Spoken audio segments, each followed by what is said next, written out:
Assalamu алейкум, урматтуу замандаштар.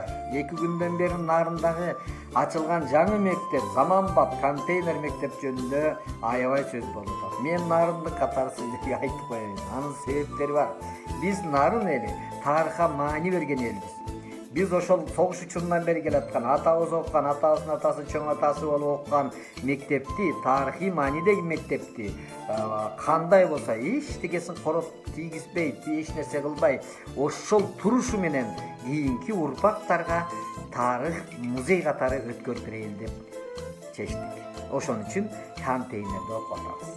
Бирок контейнерде окуганыбыздын дагы өзүнчө дагы кандай бир жолдор бар. Мына элестетип көрүңүздөр. Азыр сиздер 5 этаж мектептин ичинде жакшынакай кылып баардык шарттары бар жерде окуп атасыздар. Бирок Кыргызстандын жаратылышын окуйн десеңиздер, мугалим сиздерге картаны алып келип, картадан көрсөтүп атат. Мынакей деп. А биздики андай эмес.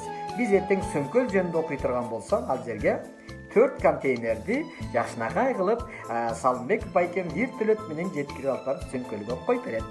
Биз эшикке, контейнерден эшикке чыгабыз дагы, агайыбыз айтат: "Мынакей, карагылачы, сөмкөл деңизден келген 3000 баланча 1000 метр бийиктикте турат" деп сөмкөлдүн өзүнөн окутса.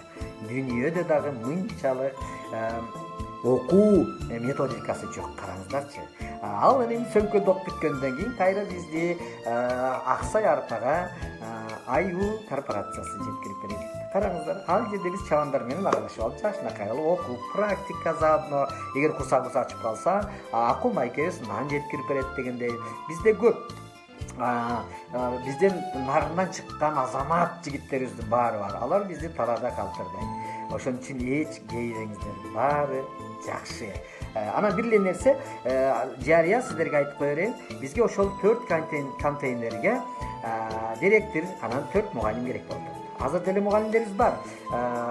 Бирок контейнер тар болгондугуна байланыштуу кичине ыңгайсыздагы шарттар болуп атат. Белки чоң мектептегилердей отура албай атабыз. Эгерде мындай отургучтар эки жакка коюла албай, ортого бир отургуч, узун отургучту коюп туруп, анын чекесине мындай тойдо отурган сымалындай тегеректе отурабыз.